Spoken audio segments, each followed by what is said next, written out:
Assalamualaikum with another tutorial of C++। Last time हमने बहुत से बेसिक लेक्चर हमने कवर किए हैं। तो आज का लेक्चर और जो हमारा अगला लेक्चर आएगा, these are the roots of programming. ये वाला लेक्चर और इससे आगे वाला लेक्चर है, ये इतने इम्पोर्टेंट लेक्चर हैं, आपकी सोच है। आज का लेक्चर हमारा इफ एल्स के ऊपर है, यानी कि डिसीजंस मेकिंग स्टेटमेंट्स, और अगला हमारा लूप्स के ऊपर है, यानी कि रिपीटेटिव स्टेटमेंट जो रिपीट करवाते हैं किसी चीज को। तो ये इतने इम्पोर्टेंट टॉपिक हैं कि आप सोच भी नहीं सकते। प्रोग्रामिंग इन दो टॉपिक्स के बगैर एग्जिस्ट ही नहीं करती। ये जो आज पढ़ रहे हैं इसके बगैर तो कर ही नहीं सकती। इतना इम्पोर्टेंट टॉपिक है ये, इतना इम्पोर्टेंट टॉपिक है। तो फर्स्ट जो टॉपिक हमने करना है, डिसीजन मेकिंग स्टेटमेंट्स। पूरी प्रोग्रामिंग में असल चीज ही यही होती है कि हमारा कंप्यूटर डिसीजंस लेगा। हम अपनी मर्जी से कंप्यूटर को कहेंगे कि आप डिसीजंस लो। तो डिसीजन के लिए हमारे पास एक स्टेटमेंट है बड़ी, इफ एल्स। इफ का मतलब होता है आया, क्या ये करना है या नहीं करना। तो first of all if else statement.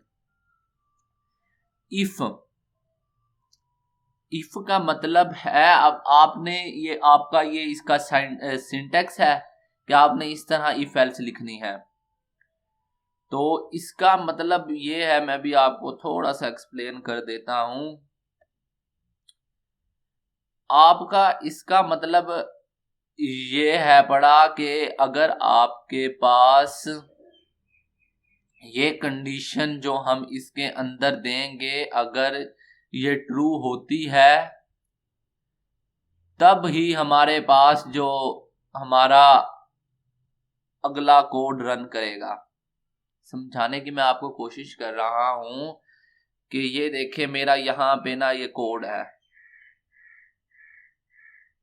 ये सिर्फ उस वक्त रन करेगा जिस वक्त आपकी ये कंडीशन ट्रू होगी। यानी कि ये कंडीशन अगर ट्रू हो जाती है, ये कंडीशन सच होती है जो आपने यहाँ प्रोवाइड की है, तो तब आपका ये जो आपने इन पैरेंथेसिस के दरमियान में कोड लिखा हुआ है तब रन करेगा। ठीक है, आप इफ को अकेला भी यूज कर सकते हो, एल्स आप ना लगाएं। यानी कि अगर ये अगर कंडीशन ट्रू नहीं होती ना, प्रोग्राम का कंट्रोल सीधा यहां से इस जगह आ जाएगा, पैरेंथेसिस के एंड में ये वाला कोड रन नहीं करेगा।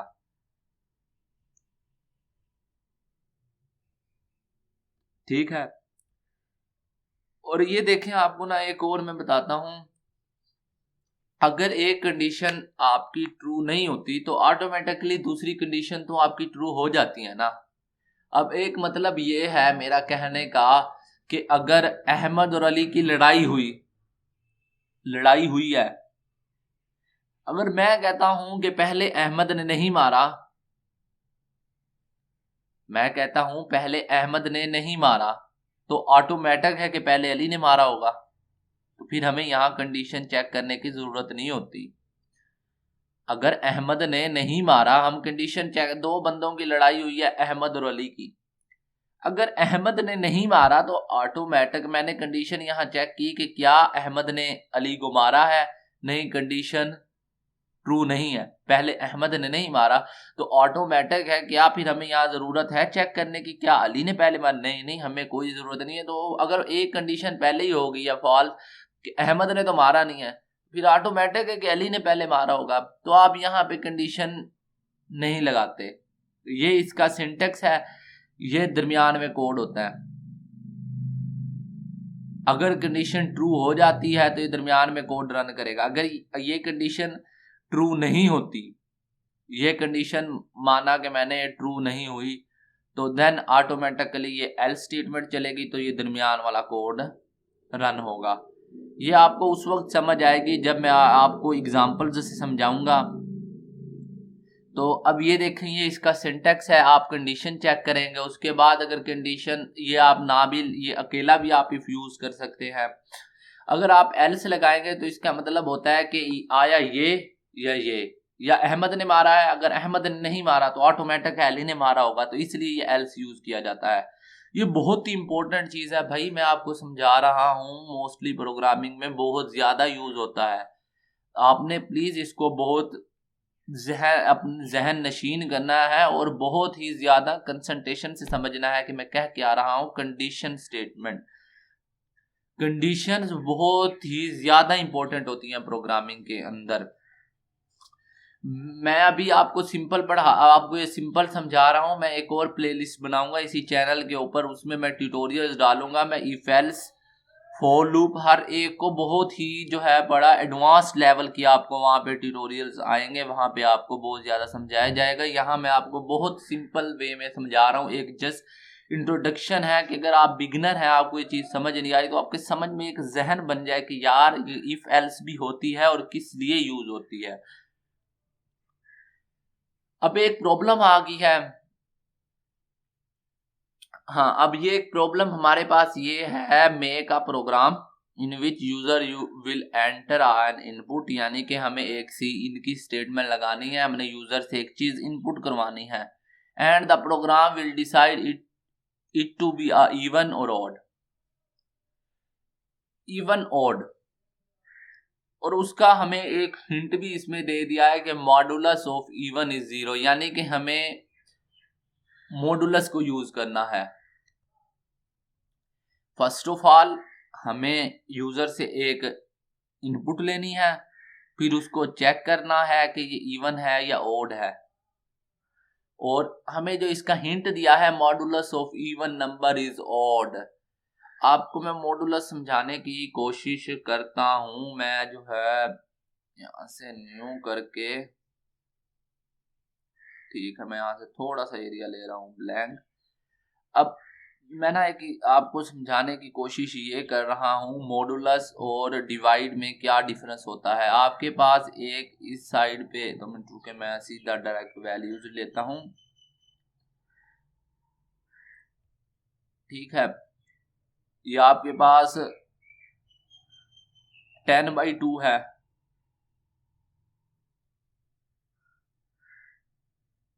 ठीक है।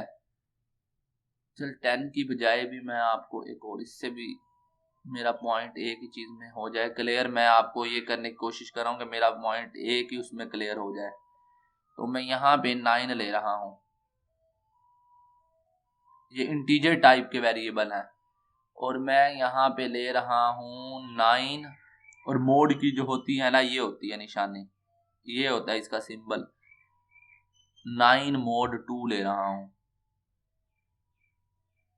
अब इनके आंसर आप खुद जहन में करें कि क्या इनके आंसर क्या आएंगे। जो डिवाइड होता है, डिवाइड का आंसर आएगा ये 4, मॉडुलस का आंसर आएगा 1। अब आप कहेंगे कि 1 क्या है, modulus is a reminder.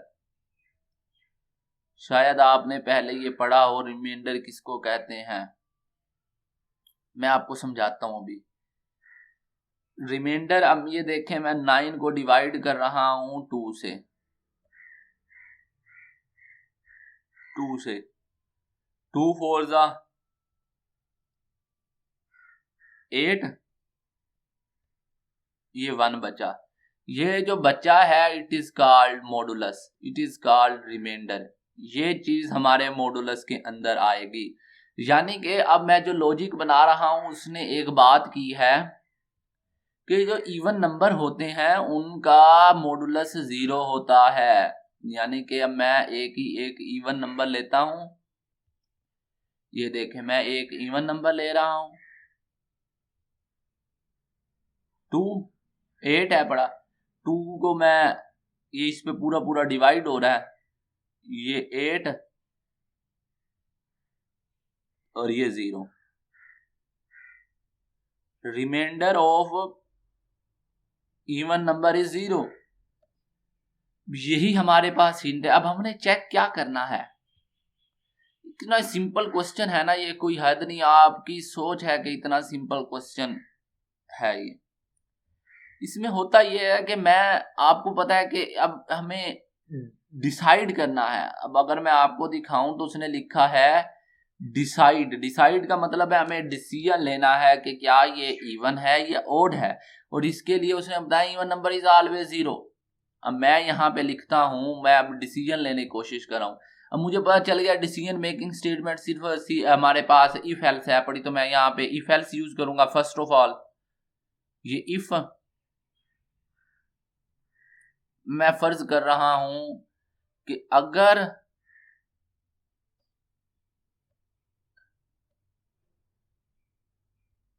Reminder of 10, 2 minute, sorry थोड़ी सी मिस्टेक हो रही है। मैं अभी आपको ये सिंपल बता रहा हूं, फिर मैं आपको बताता हूं हमने इसको करना कैसे। अगर ये इसके इक्वल है 0 के, देन आपने क्या करना है, आपने सी आउट करवा देना है कि ये इवन नंबर है, इवन नंबर। ठीक है। अगर आपके पास ये रिमाइंडर किसी भी नंबर का, या मैं 10 ले रहा हूं, तो यहां इसका नंबर, ये कंडीशन है पड़ी ये, यानी कि ये जो है ये कंडीशन है, ये टोटल एक कंडीशन दी हुई है। उसने क्या, अगर 10 का रिमाइंडर 2 है तो आप प्रिंट करवा दें कि आपका जो नंबर है ये इवन है। यही हमने प्रोग्राम के अंदर करना है। अगर मैं कहूं कि नहीं यार मैं इसको एक जनरल बना रहा हूं, जनरल एक कंडीशन बना रहा हूं जनरल, मैं यहाँ पे एक वेरिएबल लिख लेता हूं जिसके अंदर यूजर अपनी वैल्यू देगा। अगर ये इवन हुई, इफ इट इज इवन, अगर ये इसका रिमाइंडर 2 के 0 के बराबर आ जाता है, then it is a even number. अब मैं यही चीज आपको कोड में करके दिखाता हूँ आपको। बढ़िया देखें, वो इस सिंपल टेम्पलेट जो हम बनाते होते हैं, header files and main using name space. अब मैं यहाँ पे इसको थोड़ा सा बड़ा कर लेता हूँ। मैं एक वेरिएबल बना रहा हूँ इंट ए, ठीक है, ओके। तो अब मैं एक और बनाता हूं। अब मैं करता क्या हूं, मैं एक मैसेज देता हूं यूजर को सी आउट करके कि जो है ना एंटर नंबर, एंटर आ नंबर, ठीक है। देन मैं इसको नंबर को मैंने इनपुट लेनी है यूजर से, ये इनपुट लेनी है ए को, मैंने ए ले लिया। अब मुझे डिसाइड, अब यूजर ने नंबर एंटर कर दिया, एक हमारा टास्क हो गया पूरा। अब हमने डिसाइड करना है इफ इट इज इवन और ऑड। तो मैं एक कंडीशन लगाता हूं जो मैंने पहले आपको समझाई है। मैं अब कंडीशन लगा रहा हूं इफ ए मोड 2, अगर ए को हम 2 पे, कोई भी ए नंबर हो सके, 2 पे डिवाइड करें और वो इज इक्वल टू 0 आ जाए, इज इक्वल टू 0 आ जाए, then it is a, print करवा दें cout, it is a even number, is a entered number is even, entered number is even. और मैं ये भी चाहता हूं कि इससे पहले एक, चलो यहां पे ना भी हो, चलो ठीक है मैं यही कर देता हूं, न्यू लाइन आए, ठीक है। अब एक स्टेटमेंट अगर मॉडुलस इसके बराबर आ गया, मॉडुलस 0 के बराबर आया, तो आपका नंबर इवन होगा। तो अगर 0 के, एक तो आपने चेक कर ली ना कंडीशन के, अगर 0 के बराबर है तो ये है, अगर 0 के बराबर नहीं है तो वो आपको लिखने की जरूरत ही नहीं है। आप यहाँ पे सिंपल एल्स लगाएं। 2 मिनट अभी मैं आपको समझाता हूँ। अभी आपने एल्स नहीं, एक स्टेटमेंट, सिर्फ आप ये चेक करें कि ये इवन है, इवन होगा तो ये प्रिंट कर देगा ये इवन है। ये देखें, मैं अभी इसको रन करता हूँ, where occurs a error entered, अच्छा ये मिस्टेक है, ये देखें मैंने इसकी जगह ना सेमीकोलन की जगह लगा दिया था, ये छोटी सी मिस्टेक थी। अब यहाँ पे भी मैं लगाना भूल गया हूँ, ये देखें, ये एंड लाइन में आप एक छोटी सी भी मिस्टेक करेंगे, आपका जो है बड़ा कंपाइलर एरर देगा कि आपने कहीं ना कहीं सिंटैक्स मिस्टेक की। ये मैं एंड लाइन में सेमी कोलन लगाना भूल गया था। तो अब देखें, एंटर अ नंबर। अब मैं एक नंबर एंटर कर रहा हूं जो कि ना हमारे पास इवन है 12। 12 को 2 पे डिवाइड करो तो 0 रिमाइंडर आता है। देखें, एंटर्ड नंबर इज इवन। मैं आपको दिखाता हूं, एंटर्ड नंबर इज इवन। अब मैं यहां एक ओड नंबर करता हूं, ऐड करता हूं ओड नंबर। अब मैं यहां करता हूं 13 मैंने डाला है, मैं कहता हूं कि 13 इज इवन नंबर। अब प्रोग्राम ने हमें कुछ रिटर्न नहीं किया। अब मैं समझाता हूं हुआ यहाँ पे क्या है। उसने ये कंडीशन चेक की है कि यार ये कंडीशन ट्रू है, ये कंडीशन फॉल्स थी, तो प्रोग्राम का कंट्रोल यहां से उठा है, डायरेक्ट यहां आया है। नीचे इसको कोई स्टेटमेंट नहीं मिली, यहाँ पे हर चीज खाली है, तो हमने उसकी स्टेटमेंट नहीं डाली हुई, तो इसलिए इसने कहा कि नहीं नहीं, आपने जो आपका ये इवन तो नहीं है, पर आपने हमें कोई और स्टेटमेंट नहीं दी हुई, तो हमें क्या पता। अब मैं सिर्फ सिंपल, अगर ये इवन नहीं है तो ऑटोमेटिक बात है कि ये ओड होगा। तो अब मैं क्या करता हूं, आप करवा दें कि आप, मैं कहता हूं कि अगर ये इवन नहीं है तो ऑटोमेटिक बात है कि ये ऑड होगा, तो it is odd, it is odd number. और ये मैं एंड में स्केप सीक्वेंस, यानी कि मैं इसको कहता हूं कि नहीं एंड में एक न्यू लाइन आ जाए ताकि हमें देखने में। अब ये देखें, अब मैं इसको दोबारा भी आपको समझाता हूं, बहुत एक्सप्लेन, मैं इसको बहुत एक्सप्लेन से आपको समझा रहा हूं कि आपको ये समझ आ जाए, क्योंकि ये बहुत इंपॉर्टेंट टॉपिक है।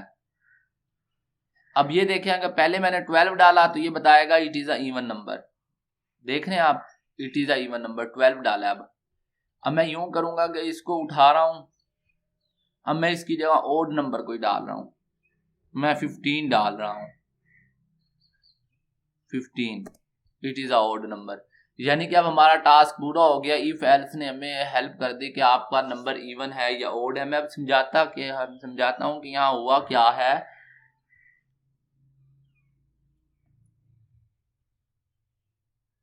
अच्छा ये देखें, इसने आया यहाँ कंडीशन चेक की, आपने जो नंबर एंटर किया था क्या उसका मॉडुलस 0 है। अगर 0 है तो उसने ये चीज प्रिंट की और इसको इग्नोर कर दिया, ये जो एल्स स्टेटमेंट थी।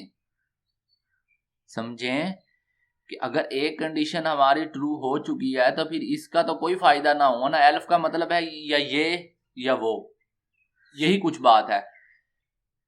हमारी कंडीशन, यानी कि मैंने 10 एंटर किया था, हमारी ये कंडीशन ट्रू हो गई, a mod 2 is equal to 0, yes okay good हो गया। आप ऐसे करें कि आप ये प्रिंट करवा दें। उसके बाद नहीं, अगर नहीं हुआ तो फिर क्या होगा, ये देखें।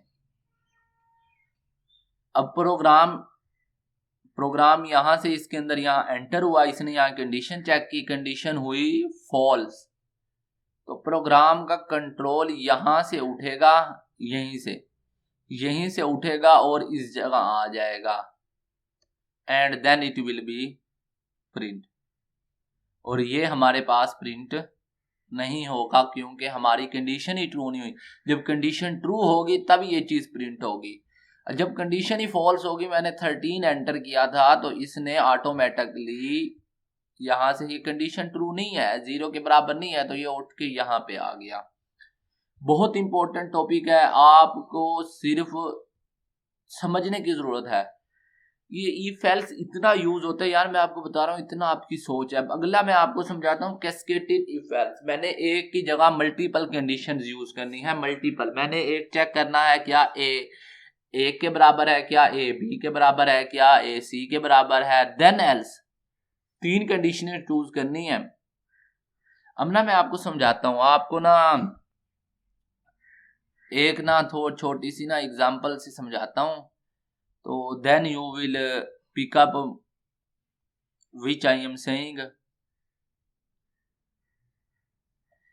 ये देखें, मेरे पास ना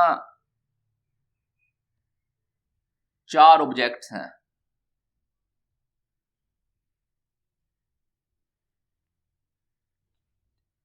चार ऑब्जेक्ट्स हैं, एक ए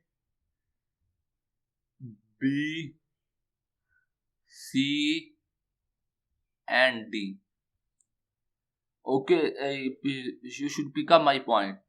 तो अब ये देखें कि मैं कहता हूं कि यहाँ पे हुई है एक चोरी, इनमें से एक थीफ है। अब मैं क्या करूंगा कि मेरे पास चोरी को पकड़ने के लिए एक ही तरीका है कि मैं तलाशी करूं। मैंने एक ही तलाशी की, ये चोर नहीं है। मैंने बी की तलाशी की, ये भी चोर नहीं है। हमें सिर्फ चोर एक ही है, चारों में से चोर एक है। एक ही की, ये चोर नहीं है। बी की, ये चोर नहीं है। सी की, ये चोर नहीं है। अब ऑटोमेटिक बात है कि हमें इसकी तलाशी करने की जरूरत ही नहीं है। ये तो कंफर्म हो गया कि डी इज अ थीफ, कि जो सारा किया धरा है वो डी का है। इसी तरह हम कह रहे हैं कि जब हम इसको यूज कर रहा हूं मैं इफ एल्स को, हमें अगर मैंने मल्टीपल कंडीशन चेक करनी है तो एक आखिरी कंडीशन ऐसी होगी जो कि अगर मैंने इसके ऊपर कंडीशन चेक करूंगा, इसके ऊपर भी चेक करूंगा, इसके ऊपर भी कंडीशन लगाऊंगा, पर इसके ऊपर नहीं लगाऊंगा। अगर यहीं पे पता चल गया कि इन्होंने कंडीशन ट्रू नहीं की तो ऑटोमेटिक बात है कि लास्ट बचती यही स्टेटमेंट है। इसका मतलब है कि इसी ने यही हमने प्रिंट करनी है। अब मैं आपको समझाता हूं कैसे। हमारे पास एक इसका ये सिंटैक्स है, आपने इफ लिखना है, पहली स्टेटमेंट आपकी इफ होगी, फिर उसके आगे ये एल्स इफ। मैंने इसमें तीन कंडीशनें कर रहा हूं चेक, एक इफ, एल्स इफ और तीसरी एल। अगर हमारे पास तीन चीजें हैं, दो के ऊपर मैं कंडीशन चेक कर लूंगा, यहाँ पे इनकी कंडीशन होगी। यहाँ पे ना थोड़ी सी ना मिस्टेक हुई है, तो मैं इसको थोड़ी सी क्लियर कर देता हूं। ये देखें, ये इफ के अब हमने इफ के आगे भी यहाँ कंडीशन चेक होगी, एल्स इफ के आगे भी कंडीशन चेक होगी, पर इसके आगे कंडीशन चेक नहीं होगी। अगर ये भी चोर नहीं है, ये भी चोर नहीं है, तो इसका मतलब है कि चोर यही है। ये अब आप पिक कर लें। इसकी आगे एग्जाम्पल है। इसके बाद पहले हम यूं करते हैं कि अगली एग्जाम्पल कर लेते हैं, ये कैस्केडेड इफ एल्स की। कैस्केडेड का मतलब है एडजेसेंट, यानी कि एक के बाद एक, एक के बाद एक। इसको कहते हैं कैस्केडेड इफ एल्स। जो हमने ये किया है ना, ये देखें, पहले एक इफ एल्स, फिर दूसरा एल्स इफ, फिर अगला एल्स इफ। एक इफ खत्म होगा तब दूसरा इफ आएगा, ये समझना है। एक इफ खत्म हुआ देन अगला इफ आया, it is called if else statement, cascaded if else statement. यानी कि जब एक इफ खत्म हुआ देन दूसरा आया देन अगला आया, it is called if else, cascaded if else. मैं पहले इसकी आपको एग्जांपल समझाता हूं। ये थोड़ी सी इंटरमीडिएट एग्जांपल है, मैंने कहा हर चीज भी आसान ना हो, आपको थोड़ा सा टफ टाइम भी मिले। तो ये एग्जांपल ये है कि make program which prints user's grade when user enters his marks. यानी कि आपने यूजर आपके पास एंटर करेगा मार्क्स, आपने डिसाइड करना है कि क्या आपका यूजर का ग्रेड क्या है, उसने ए स्कोर किया है, बी पॉजिटिव है, फेल है, पास है, डी है, एफ है, क्या उसका ग्रेड है। तो उसका हिंट दिया है कैस्केडेड इफ एल्स। अब मैं आपको समझाता हूँ, थोड़ा सा मैं इसको छोटा कर रहा हूँ और ये जो एरर वाला पोर्शन है इसको नीचे लेके जा रहा हूँ। अब मैं पहले वाला कोड, यहाँ तक तो कोड तकरीबन सेम ही है, मैं इसको एक ही जगह मैं नंबर कर रहा हूँ ताकि आपको थोड़ा आसानी रही। यहाँ नंबर है, एंटर नंबर की जगह में मैं मार्क्स करता हूँ, मार्क्स, और यहाँ पे एंटर योर मार्क्स, ठीक है। और मैं यहाँ मार्क्स को यूजर से इनपुट करवा लेता हूँ। देख रहे हैं आप, यूजर से मैंने इंटर करवा लिए। अब मैंने कंडीशंस चेक करनी है मल्टीपल।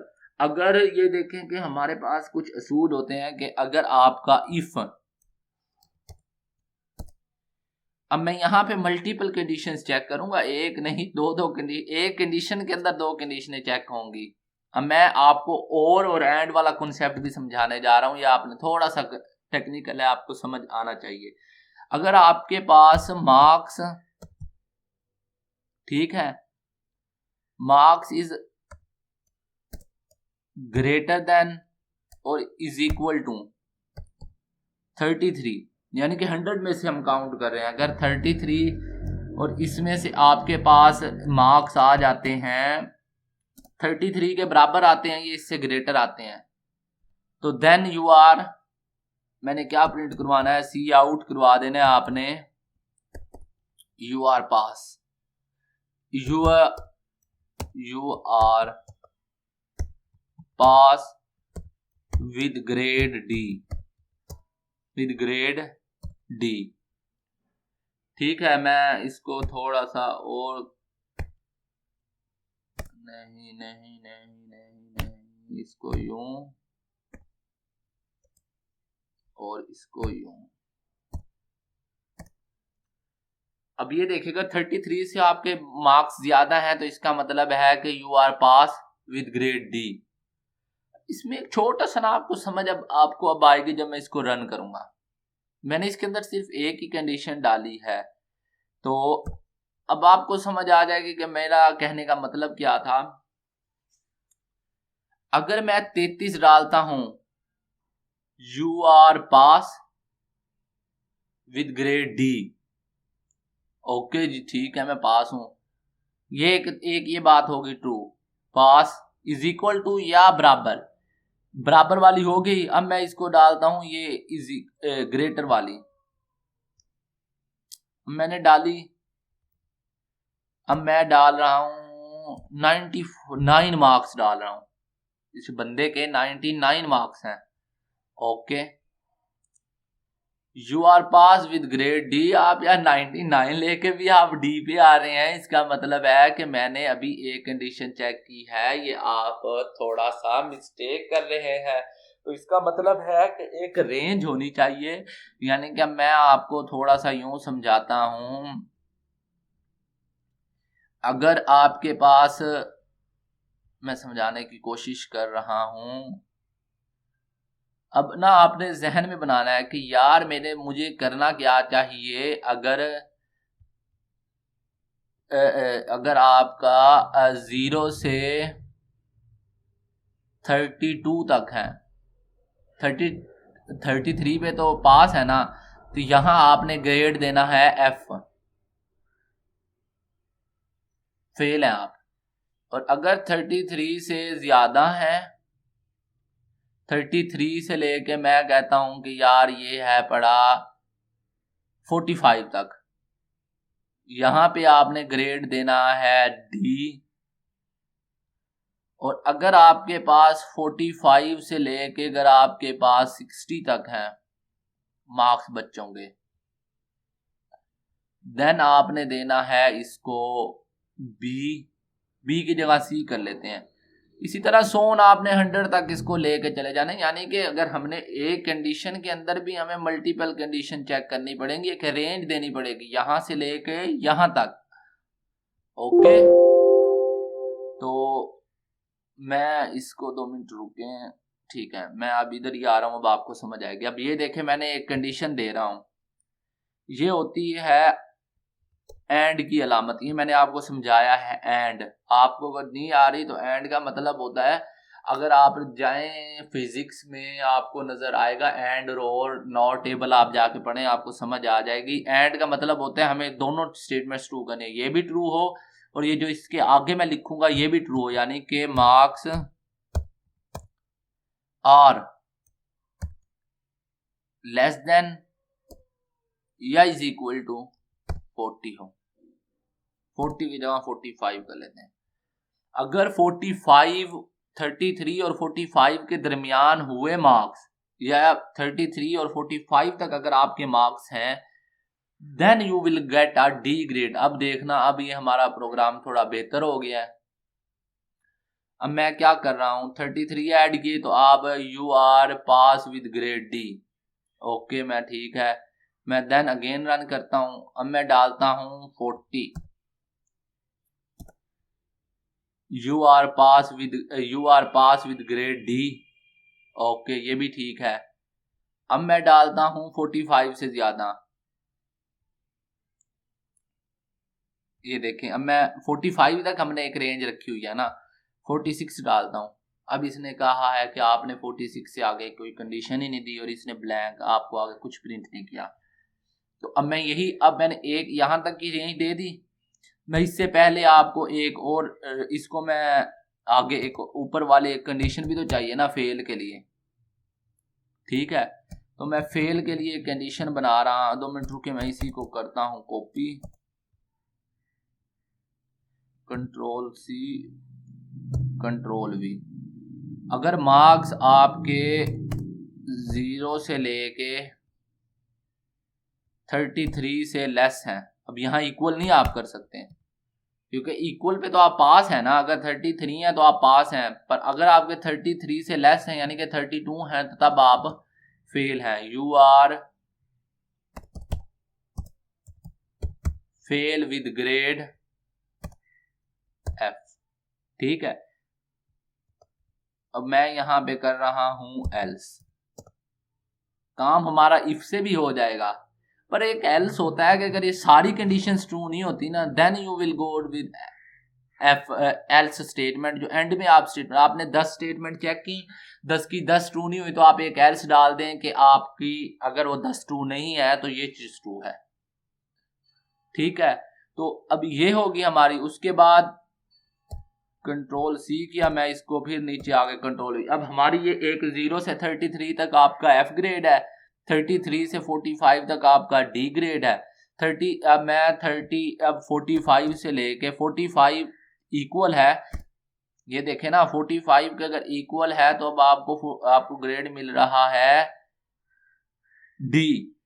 अब मुझे 45 से अबव ही रखना पड़ेगा ना, यानी कि 45 से अबव एंड 60 से नीचे या 60 के बराबर। ठीक है, यहां पे मुझे ग्रेड देना है सी। ओके, अब मैं चलो इसको ना 60 इनको तीन इसको मैं चेक कर लेता हूँ। 45 क्या मैंने सही बना दिया? 45 पे मुझे मिलेगा। अब ये देखें, मैं 46 डाल रहा हूँ, इसका मतलब है मुझे बी ग्रेड मिलना चाहिए, सी ग्रेड। ओके जी, you are pass with grade C. Okay okay, good हो गया जी, ये भी बहुत अच्छी बात होगी कि हमारी चीज रन हुई। इसके बाद अब 45 से लेके 60 तक हो गया। अब कंट्रोल वी मैंने किया। अब मैं यहाँ 60 के बराबर तक तो पहुंच गया, अब 60 से अबव होने चाहिए, 60 से 75। अब मुझे ग्रेड देना है बी। ओके, मैं इसको चेक करता हूं। ठीक है, अब मेरे पास 75 तक मैं लेके गया हूं ना, मैं 72 एंटर कर रहा हूं। ठीक है, you are pass with grade B.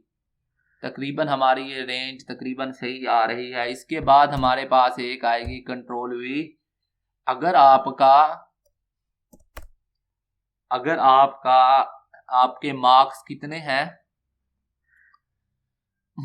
75 हो गया। 75 से अब ग्रेटर लेके जाना है तो मैं करता हूं 75 से लेके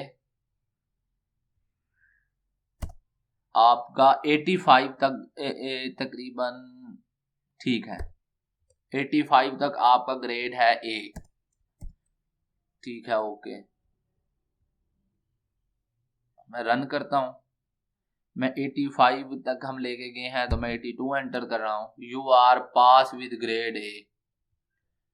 अब ऑटोमेटिक बात है कि अगर मैं इसको यहां पे आपको लेके जाता हूं ना, एल्स अब अगर 85 तक तो हमने कंडीशनें चेक कर ली है ना, और ये 485 नहीं 85, ठीक, हमने कंडीशनें चेक कर ली हैं। बगले में कंडीशन चेक करने की जरूरत नहीं है। बगले का मतलब है कि 85 से आपका 100 के दरमियान ही कोई मार्क्स होंगे। आपने ऊपर कंडीशन चेक कर ली, आप यहाँ एल्स लगा दें। ठीक है, एल्स लगा के आप यहाँ पे कर दें। चलो मैं इसको कर रहा हूँ, एल्स लगाया और मैं यहाँ सी आउट कर देता हूँ। You are pass with grade A plus. अब अब मैं कर रहा हूं A प्लस। अब 100 से लेके यहां तक हमारे ग्रेड्स पूरे होते हैं। ये देखें, अगर आप 0 से 33 के दरमियान डालेंगे तो आपको F मिलेगा। उसके बाद अगली कंसेक्टिव आपकी आ गई कि अगर आपका 33 से ज्यादा है और 45 के बराबर तक है, इस रेंज के अंदर अगर आप डालते हैं मार्क्स, तो then your grade will be D. अगर इस रेंज के दरमियान डालते हैं तो आपका ग्रेड बी होगा। अगर आप इस रेंज तक पहुंच गए 45 तक, 45 से आगे क्या होता है, 46, 47, 48, इससे पहले वाली सब हमने नंबरों के लिए कंडीशन चेक कर ली, तो इसका मतलब है कि हमारी आखिरी कंडीशन यही बचती है 85 से 100। अब मैं आपको लिख देता हूं यहां पे, enter your marks within the limit of 100। Okay, अब मैं क्या करता हूं, मैं 92 ऐड करता हूं। यहाँ पे एल्स में क्या मिस्टेक आई कि मैंने यहाँ पे सेमीकोलन नहीं डाला। असल में ना मैं ये भूल जाता हूँ, ये भी मेरी भी कोताही है। ओके, अब मैं इसको दोबारा रन करता हूँ। क्या ये एक पैरेंथेसिस एक्स्ट्रा है? देख रहे हैं, ये मिस्टेक खुद बता देता है कंपाइलर कि आपने कहीं ना कहीं पे मिस्टेक है। मैं अब ये पूछ रहा है कि enter your marks with in the limit of 100, मैं डाल रहा हूं 92। ये देखें, मैंने ये मार्क्स एंटर किए हैं 92। ओके, 92 किए। ओके, ये तो बहुत जल्दी हो गया। तो मैं रुके, मैं ना इसको थोड़ा सा ना, यहाँ कंफ्यूजन आ रही है, मैं ना यहाँ पे एस्केप सीक्वेंस डाल देता हूँ, न्यू लाइन वाला। यहां तक आएगा, इससे आगे जो हमसे वो मांगेगा वो न्यू लाइन में मांगेगा। enter your marks within the limit of 100। yes, I have to enter 92। you are pass with grade A plus। अब ना मैं आपको इसमें ना हमारे पास एक फ्लॉ है हमारे प्रोग्राम के अंदर। अब मैं आपको समझाता हूँ फ्लॉ है क्या। अगर मैं 101 डालूं, हालांकि आपका लिख तो दिया आपने, मैसेज दिया यूजर को, आपने सिर्फ 100 तक डालना है, आपने 101 डाल दिया मिस्टेक से, आपको ये क्या देगा, you are pass with grade A plus. असल में हमसे मिस्टेक ये हुई है कि हमने जो 85 से अबव सबको A मिलना है, तो मैं इसको करने क्या लगाऊं, मैं एल्स इफ कर रहा हूं। अभी देखना हमारा प्रोग्राम बड़ा वीआईपी तरह से सेट हो जाएगा। मार्क्स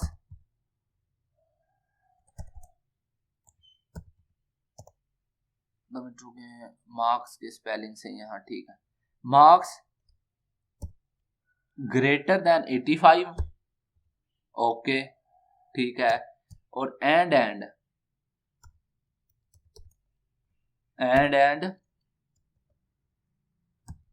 मार्क्स लेस देन या is equal to 100, then you have to print this. और मैं आगे एल्स स्टेटमेंट। अब मैंने ये सब यहां तक की कंडीशन चेक की, इसके बाद एक ही कंडीशन बचती है कि आपने मार्क्स ही गलत किए हैं। आपने 100 तक की कंडीशन बता दी, इससे लेके यहां तक हुआ तो ये हो जाएगा, इससे लेके यहां तक हुआ ये हो जाएगा। अब मैं एल्स स्टेटमेंट डाल देता हूं कि अगर इसके बाद एल्स स्टेटमेंट बचती गई है कि आपने 100 से आगे डाला है, तो आप यहां पे प्रिंट करवा लें सी out you entered wrong marks। यानी कि अगर वो सारी, अगर 1 से लेके 100 तक वो एंटर नहीं करता, 101 एंटर करता है, हमने कंडीशन 100 तक की डाली है, तो इसका मतलब है हमने इन सब की कंडीशन के साथ एक एल्स स्टेटमेंट जोड़ दिया, जिसका मतलब है कि आपने एंटर किए हैं रॉन्ग मार्क्स। अब ये देखना, मैं अब 101 मैं डालूंगा तो अब ये मुझे एरर, अब ये जो है ना, अब A प्लस नहीं देगा। 101 you entered wrong marks. Okay, अभी आपको समझ आ गया होगा। आप अगर कहेंगे तो आप ये जो है इसको देख लें एक बार। ये देखें, मैं इसको एक बार कर रहा हूं, अगर आपने हेल्प लेनी हो तो मैं इसको आहिस्ता आहिस्ता स्क्रॉल कर रहा हूं, आप यहां से देख के कॉपी कर लीजिएगा और एक दफा रन करके देख लीजिएगा। आपको इंशाल्लाह अल्लाह के करम से आपको समझ आ जाएगी। तो ये आपको कैस्केटेड इफ एल्स समझ आ गई होगी कि एक इफ एल्स के बाद दूसरा इफ एल्स आ जाए तो it is called cascaded if else. ठीक है, इसके बाद मैं आपको समझाता हूं इफ कंडीशन। अब आगे नेस्टेड इफ एल्स। नेस्टेड का मतलब होता है एक के साथ जुड़ा हुआ दूसरा, एक के अंदर दूसरा, एक के अंदर दूसरा।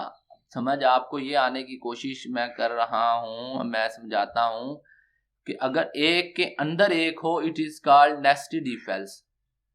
ओके, ये ठीक है। ये जो बीच में है ना, ये है नेस्टेड। मैं कलर थोड़ा सा कर रहा हूं चेंज। ये है नेस्टेड इफ एल्स। ओके, अब इसमें होता ये है कि अगर आपकी ये कंडीशन, पहले आपके जो ऊपर वाला इफ है, अगर ये कंडीशन ट्रू होती है, इफ कंडीशन, इफ, ओके ठीक है, अगर आपकी ये कंडीशन ट्रू होती है तब ये प्रोग्राम यहां पे अंदर आएगा, ये कंट्रोल फिर आएगा ये इस जगह। ओके, देन फिर अगेन कंडीशन चेक होगी। ओके जी, ये फिर एक और कंडीशन चेक होगी, देन इसका कंट्रोल आएगा इसके अंदर, इस इफ एल्स वाले अंदर, देन ये यहां। अगर मैं आपको समझाने की कोशिश करने की कोशिश कर रहा हूं, अगर ये देखें बिल फर्ज ये कंडीशन ट्रू नहीं होती तो प्रोग्राम का कंट्रोल यहां आएगा ही नहीं, इसके ऊपर वाले पैरेंथेसिस के अंदर प्रोग्राम का कंट्रोल सीधा जाएगा एल्स के ऊपर। ये वाली कंडीशन भी फिर चेक भी नहीं होने, नथिंग विल बी हैपन। ये ऊपर वाली कंडीशन, कंडीशन के अंदर कंडीशन हम अगर चेक करें तो इट इज कॉल्ड नेस्टेड। यानी कि नेस्टेड का मतलब होता है जुड़ा हुआ, एक के साथ दूसरा जुड़ा हुआ है, एक के बाद एक आ रहा है, वो था कैस्केडेड इफ एल्स। एक इफ एल्स खत्म हुआ, अगला इफ एल्स इफ आ गया, वो था कैस्केडेड। अभी एक इफ चल रहा है, उसी के अंदर फिर हम एक और इफ ले आए हैं, इट इज कॉल्ड नेस्टेड, जुड़ा हुआ इफ एल्स, एक दूसरे के साथ जुड़े हुए, नेस्ट हुए हुए, एक के अंदर एक। तो इसके लिए सी प्लस प्लस मैं ना आपको यूं करता हूं कि अगर आप कहते हैं तो मैं आपको ये समझा देता हूं। तो मैं तो ये सोच रहा था कि आपको ये जो है पढ़ी एक आपकी ये प्रैक्टिस के लिए हो जानी थी, तो मैं थोड़ा सा इसको फिर भी ब्रीफली एक्सप्लेन कर लेता हूं। C++ find to find if an integer is even और ऑड और नाइदर जीरो। अब आप फिर वही पिछला प्रोग्राम है, यानी कि एक तो हमने अगर इवन ऑड चेक करना है तो हमारे लिए एक तो चीज ये है कि आपके पास आपने मोड चेक करना है। उसने कहा है कि क्या अगर आपका जीरो हुआ, जीरो तो ना इवन है ना ओड है मेरे भाई, जीरो तो इन दोनों की कैटेगरी में नहीं आता ना। तो पहले हमें चेक करना पड़ेगा कि आपका नंबर जो है, अगर अगर आपका जीरो है तो आपने ये कंडीशनें चेक नहीं करनी।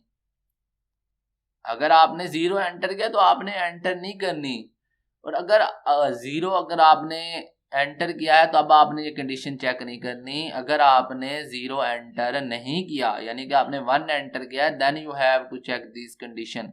यानी कि पहले आपको चेक करना पड़ेगा कि जो आपने एंटर किया है क्या वो जीरो है। यही लिखा है ना, to find and even odd और नाइदर जीरो, क्या ये जीरो है, इवन है, ओड है।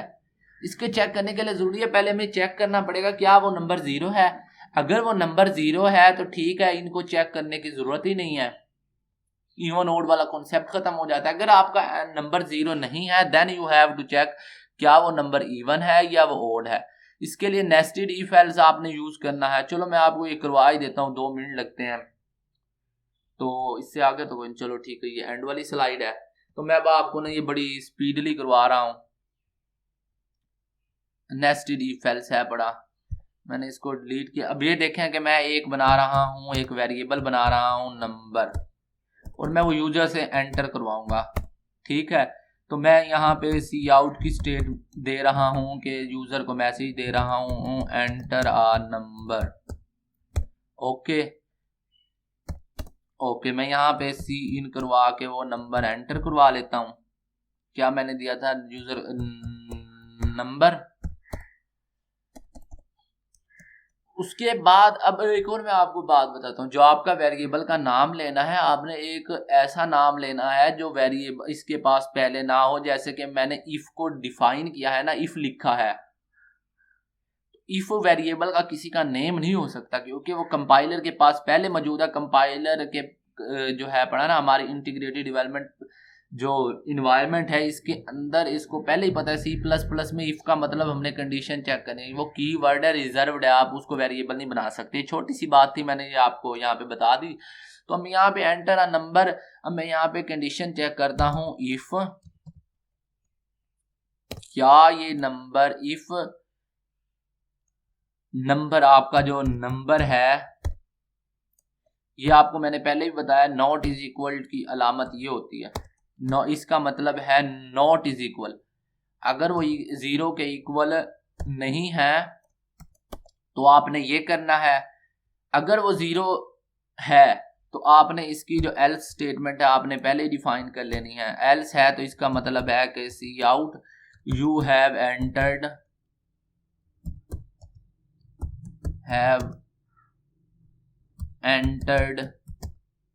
जीरो। तो ओके, ये बात तो तकरीबन आपको क्लियर हो गई है। मैं ना ये आपको थोड़ा सा फिर भी एक्सप्लेन करता हूँ ब्रीफली।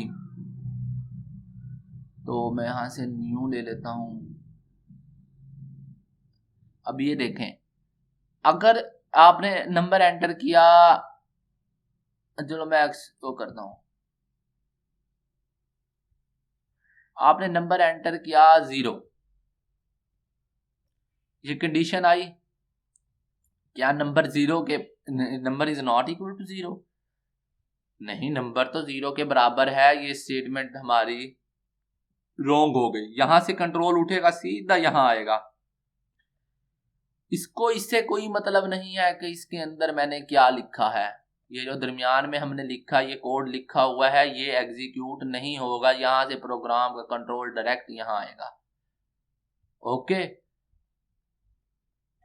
अब अगर मैं यहां पे एंटर करता नंबर 1, अब ये कंडीशन ट्रू हो जानी थी,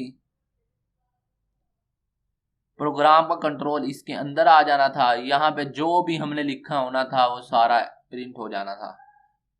ठीक है, और ये वाली जो स्टेटमेंट थी ये इग्नोर हो जानी थी। At a time one statement हमने करनी है ना प्रिंट। अब मैं यही चीज आपको यहाँ पे एक्सप्लेन करता हूँ। अब नेस्टेड का मतलब ये है कि अगर 0 के बराबर आ गया तो हमने ये एक स्टेटमेंट आ गई। अगर 0 के बराबर नहीं है, यानी कि मैंने 1 किया है, फिर मुझे डिसाइड करना है कि क्या वो नंबर जो मैंने एंटर किया है, क्या वो इवन है या वो ओड है। तो इसके लिए अब मुझे फिर एक दोबारा अंदर कंडीशन लगानी पड़ेगी। यानी कि कंडीशन पहले हमने डिसाइड किया, ठीक है ये 0 नहीं है, तब हमें अंदर एक और कंडीशन लगानी पड़ेगी, नेस्ट करना पड़ेगा, कंडीशन के अंदर कंडीशन लगानी पड़ेगी। कि मैं अब कंडीशन लगाऊंगा, इफ नंबर का जो मोड है पड़ा, मैंने मोड पहले भी आपको, मोड जब डिवाइड करें 2 से, इज इक्वल टू 0 है। और एक और आपको बात, चलो आप ये ना भी करें तो आप कंफ्यूज ना हो जाए, तो मैं आपको ना ये सिंपल ही बता रहा हूं। तो अगर आप इसका मोड जो आपने नंबर पहले किया चेक 0, ठीक है ये 0 नहीं है, नंबर हमने जो एंटर किया है वो 0 नहीं है, कुछ कोई ना कोई नंबर है। तो तब हमने चेक करना है कि क्या ये इवन है या ओड है। अगर उसका मोड 0 के बराबर आ जाता है then it is a even number. Okay, अगर नहीं आता तो अब जो इसका एल्स बनेगा, सी आउट, जो इसका एल्स बनेगा वो ये होगा कि ओड नंबर।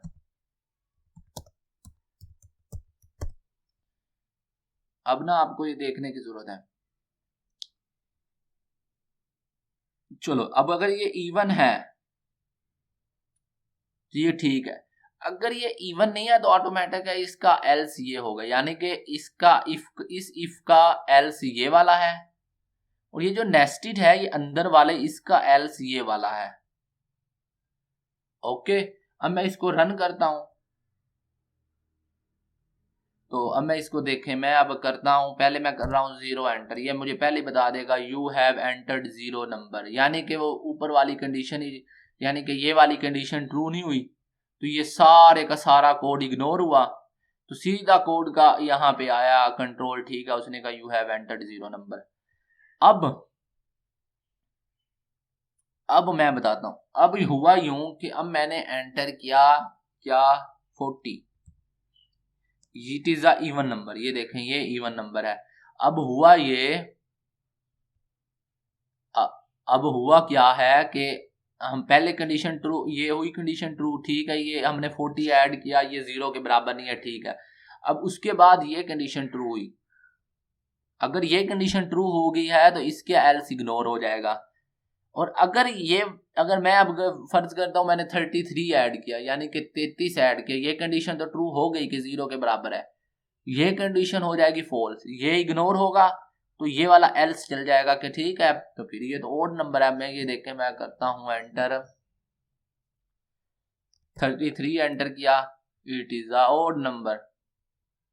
उम्मीद है कि आपको बहुत समझ आई होगी, मैंने बहुत ही ज्यादा एक्सप्लेन किया है, मैंने आज तक किसी को ऐसे एक्सप्लेन नहीं किया, तो मैं ये आपको समझाना चाह रहा था। इफ एल्स बहुत इंपॉर्टेंट है, इसके फ्लो चार्ट्स के भी ट्यूटोरियल्स आएंगे, और थोड़ा सा टेक्निकली एडवांस लेवल पे भी प्रोग्रामिंग थोड़ी सी होगी, इसके मैं थोड़े से और ट्यूटोरियल्स आएंगे, जो मैं वो एक और बना रहा हूँ, इसमें प्लेलिस्ट बनाऊंगा, उसके अंदर इसके ट्यूटोरियल्स आएंगे, आपको थोड़ा सा वेट करना पड़ेगा। मैं इसके बाद आपको लूप्स समझाऊंगा, लूप्स के बाद एरे के बाद मैं आपको ट्यूटोरियल भेजूंगा, उसके अंदर ये तीनों यूज हो रहे होंगे, और मैक्सिमम प्रोग्रामिंग होती भी यहीं तक। अगर आप उसके बाद ऑब्जेक्ट ओरिएंटेड प्रोग्रामिंग आ जाती है, वो इतनी अगर आप नहीं भी करते हैं तो आप एक बिगिनर लेवल का एक जो है पढ़ा, आप अपना पेपर बहुत अच्छी तरह अटेम्प्ट कर सकते हैं। आपने कोड और लॉजिक्स पे करना है कंसंट्रेट, आपने ये थ्योरीज पे इतना कंसंट्रेट नहीं करना, बस आपको लॉजिक पता हो कि मैंने लॉजिक कैसे बनाई है, इस चीज का मतलब क्या है। अब अगर आप देखेंगे तो मैंने आपको सिर्फ वो चीज बता रहा हूं जो आपको जरूरत है। अब आप देखें, मैंने सिर्फ आपको वेरिएबल्स की 4 टाइप बताई हैं, नहीं तो वेरिएबल्स की बहुत टाइप है, लॉन्ग, शॉर्ट, ये वो, अनअसाइंड इंट, ये वाला इंट, वो वाला इंट, इनके स्कोप कितने कितने हैं, मुझे हर चीज पता है, मुझे कंपाइलर्स की टाइप पता है, मुझे हर चीज पता है। पर मैं नहीं चाहता कि यार आप लोगों का टाइम जाया हो, मुझे पता है कि ठीक है वो नॉलेज के लिए इम्पोर्टेंट है, वो होनी चाहिए, पर वो उसका पेपर में कोई रोल नहीं होता, वो इतना पेपर में नहीं मैंने देखा, क्योंकि मैं भी प्रोग्रामिंग का पेपर दे के आ चुका हूँ, बहुत अच्छा मैंने पेपर दिया है, तो यूं नहीं है कि मुझे नहीं पता, जरूरी है, वो मैंने भी पढ़ा है उसे, आप भी पढ़े अपने तौर पे, पर मैं आपको सिर्फ वो करवाऊंगा जिसका आप लोगों को फायदा हो। तो अब मैं आपसे इजाजत चाहता हूँ, अल्लाह ताला आपका हामी और नासिर हो। अगर आपको वीडियोस पसंद आती हैं तो यार प्लीज इसे शेयर करें, किसी का भला हो जाएगा। मैं ये वीडियोस बनाने का मेरा मकसद भी यही है कि मैं अपना नॉलेज बांटने से बढ़ता है, नॉलेज बांटने से कम नहीं होता। तो प्लीज आप लोग भी अपना नॉलेज आगे शेयर किया करें, आप बहुत कुछ सीखेंगे, मानेंगे, मैं बहुत कुछ सीखता हूँ जब लोगों को समझाता हूँ। तो प्लीज आप इन वीडियोस को शेयर किया करें, लाइक किया करें, ताकि मेरी भी हौसला अफजाई हो जाए, और इस चैनल को सब्सक्राइब करें। अल्लाह ताला आपको अपनी हिफ्ज़-ओ-अमान के अंदर रखे। अल्लाह हाफिज।